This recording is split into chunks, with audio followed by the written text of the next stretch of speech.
All right, hey everybody, welcome back to Real Estate Bites. This is episode 117.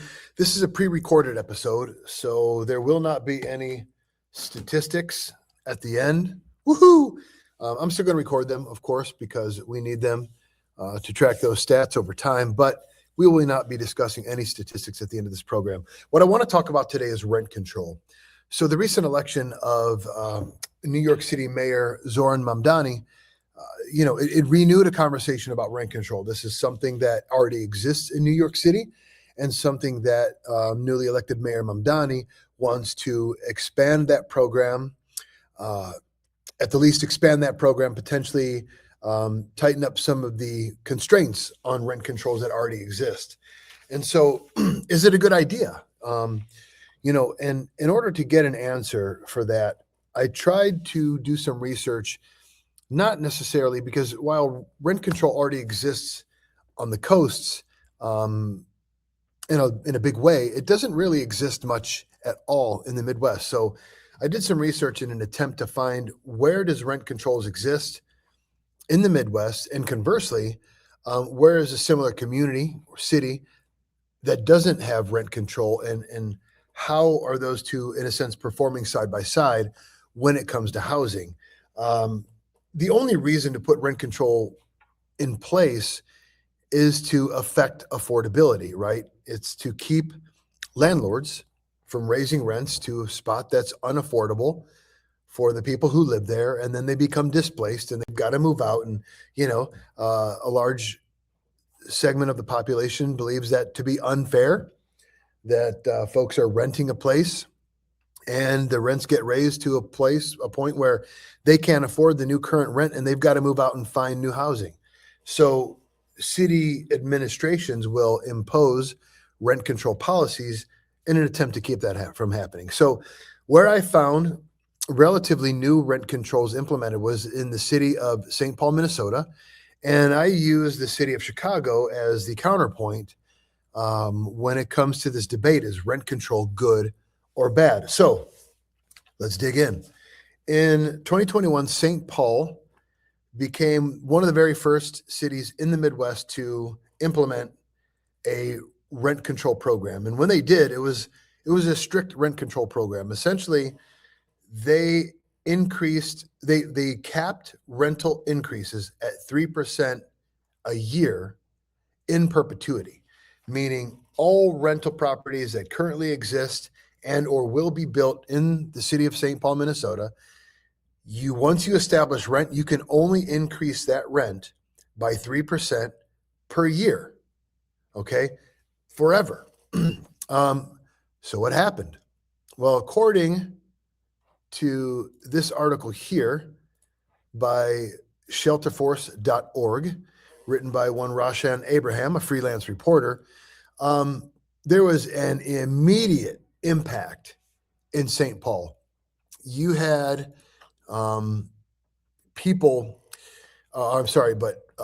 developers, builders, contractors pulling permits, running for the hills immediately. Again, according to this article, it states here that approximately 80% of the permits that were issued were either pulled, vacated, whatever.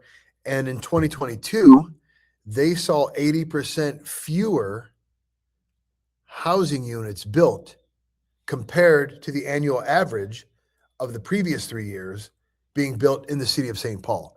So a huge and tremendous impact. Now, look, is it fair? Again, let's come to the question of fairness. This law had just taken effect, and to the outside looking in, maybe the expectation or the reaction is that these developers overreacted. I mean, they implemented rent control, so that means I'm not going to build anything. The developers are typically, they build and then they manage and run these properties, right? So this isn't just construction. Now they're going to manage, and the business model is to rent out these properties, manage these properties, and earn a long-term return on the rental property, right? So 80% fewer housing starts. And now, how did that impact St. Paul's economy? You know, there was a ripple effect that went pretty deep. Immediately, you had 80% less construction jobs happening in the city. That's 80% less new income taxes being paid into the city.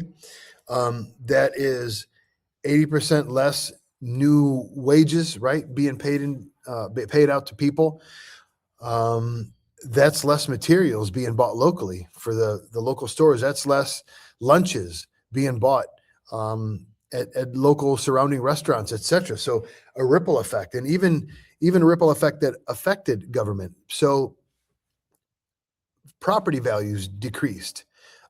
Essentially, they were priced in based upon looking at the long-term projections of this annual 3% limit on rental increases. How does that make sense? It makes sense this way. So commercial properties, of which apartment buildings are considered multifamily commercial, they are valued essentially by the income that they can generate.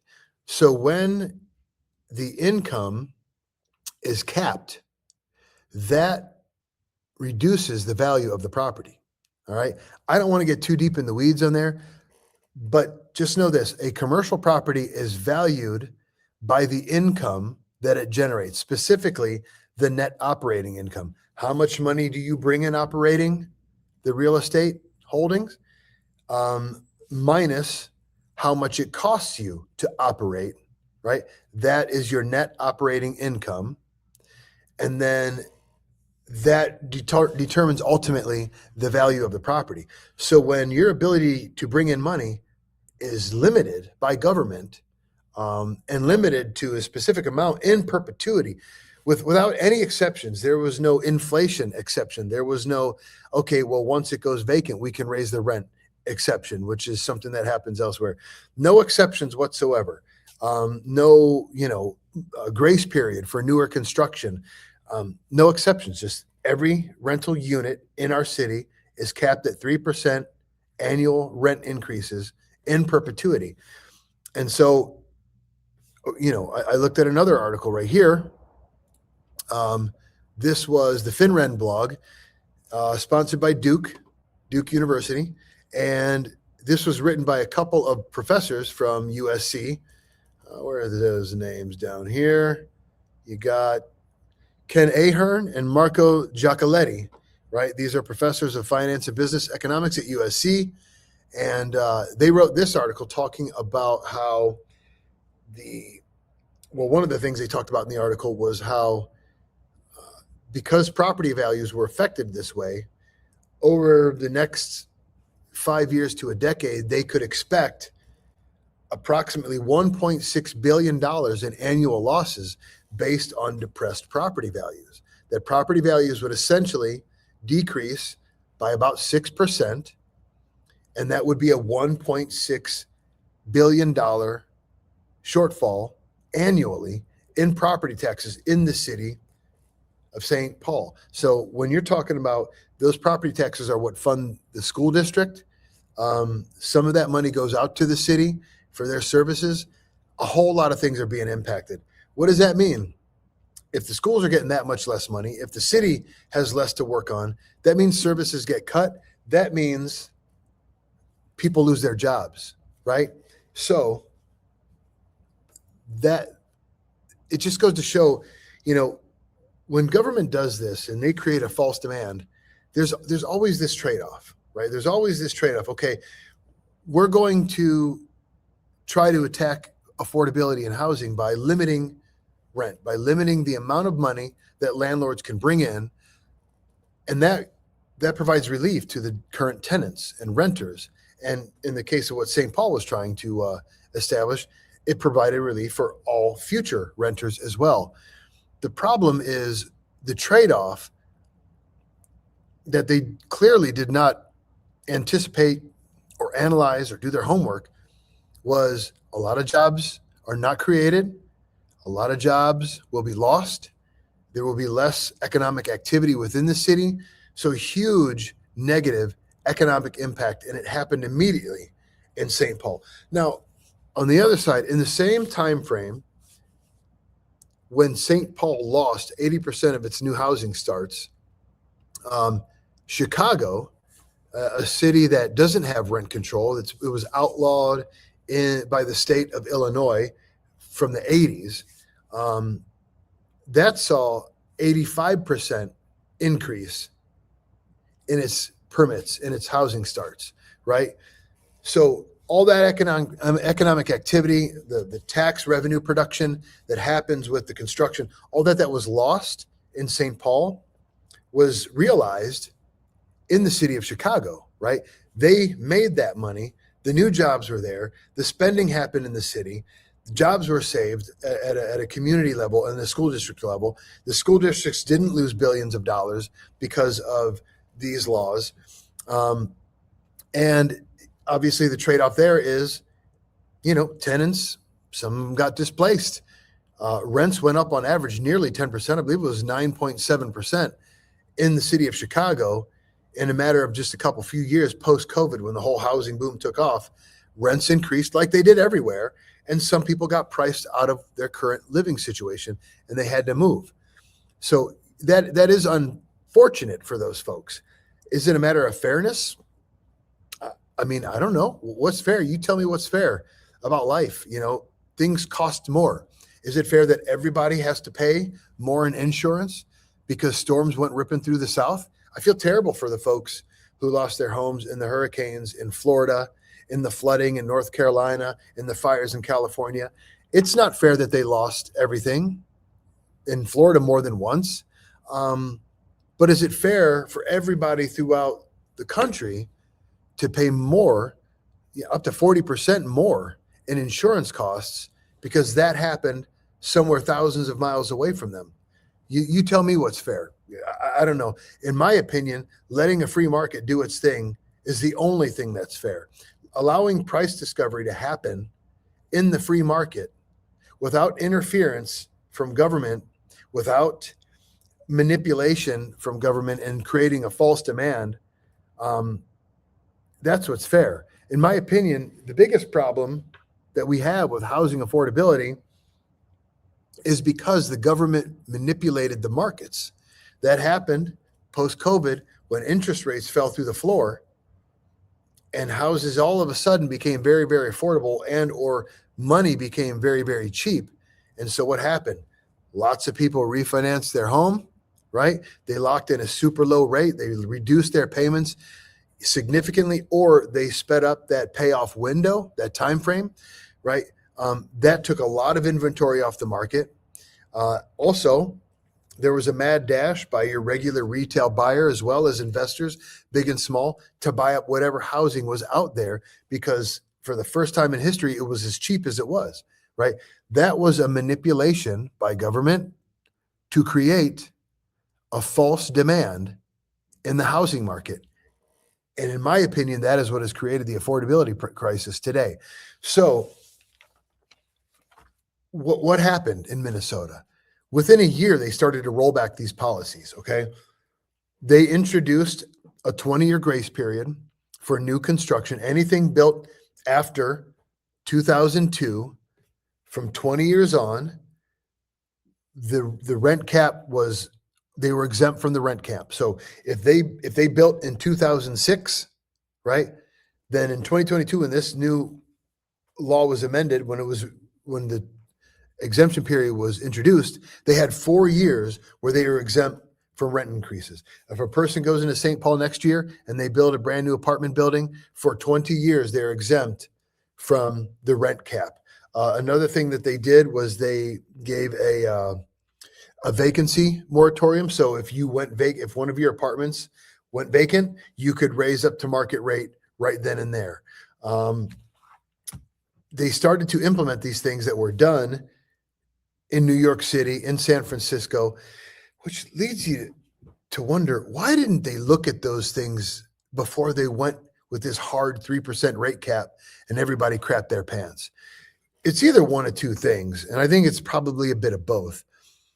They either just completely acted out of arrogance and ignorance and decided, nope, this is going to be our law, 3% in perpetuity. That's the cap. Can't go above 3% every single year in perpetuity.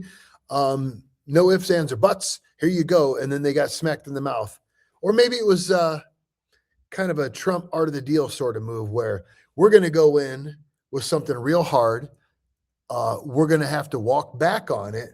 But at least once we walk back on it and people agree to the new stipulations, well, now it's just accepted and we've got it in place. So we're going to start with a very hard anchor, 3% cap and perpetuity. People are going to freak out. We're expecting that. Then we'll walk it back and we'll concede some to the point where it's acceptable, versus if we start with our concessions and we still get this blowback, we might have to drop it altogether. If we start hard, we concede, we walk it back a ways, and then maybe they find it acceptable to the point we finally walk it back. At least then we have our new rent controls in place. I don't know. Do I think all of these socialist programs are terrible? I think most of them are, especially when they're done poorly. But I definitely think there's room for some socialist government-funded sorts of programs. I mean, after all, I'm glad that not every single road that I ride on is a toll road, that government takes care of a lot of our streets and everything. I also think in a matter like this with housing, rent controls I just don't believe it to be the answer, because what they're doing is they're treating the symptom, right? Instead of looking at the situation, they look at it and they say, okay, renters are suffering, they're struggling, we need to do something. Let's cap the rent that they got to pay, right? Let's punish the landlords and make sure that the renters are safe so that they don't get displaced, because that's not fair. Instead of just treating a symptom, which, it only goes so far, why not try to figure out what the problem is, okay? You can't roll back the trillions of dollars that the Trump and Biden administrations both puked out into the economy post-COVID. You can't go back and change the all-time low interest rates that created the shortage in supply of housing. But the problem today remains the shortage in supply in housing. So maybe that's what could be addressed. So instead of capping someone's income over here, why not incentivize through various programs, various subsidizations, incentivize building? That way, the new jobs are still there with the new building, the new construction. People are making more money. Developers are making more money. Again, they're incentivized to build. They create more supply. There's more out there for people to choose from. That is what's going to create price discovery. It's that old balance between supply and demand. Demand remains up here while supply is here. Well, if you can increase supply to match demand, then prices will stabilize. They'll come down. Things will be more affordable. Okay. That's how it's supposed to be. That's how it's supposed to go. So basically, that said, if your town, whether you are one of my Lorain County listeners, my Cincinnati, Ohio listeners, my Los Angeles listeners, okay, my Denver listeners, whether your town is considering rent controls, get involved if you care, right? If you care about this, if you care about the impact it might have in your community, get involved and make sure at a minimum, sorry about the whistle, make sure that the administrators of your city, your community, are at least doing their homework, and they're at least considering everything that might happen economically to your town. And obviously, when it happens economically, that's affecting people in a bad way, all right? Bad economics affect human beings in a bad way, and that's why it's important to consider. So again, if your city officials are considering rent control and you care about how that might affect humans, how the economic fallout might affect your neighbors, maybe get involved, go to some council meetings, make sure they know what they're doing, make sure they're not just making knee-jerk reactive decisions, and that they're doing their homework and they're doing this thing the right way to protect people. All right. That's a wrap. I appreciate you guys joining me. As always, take care of yourselves. Take care of one another. I love you, people. See you next week.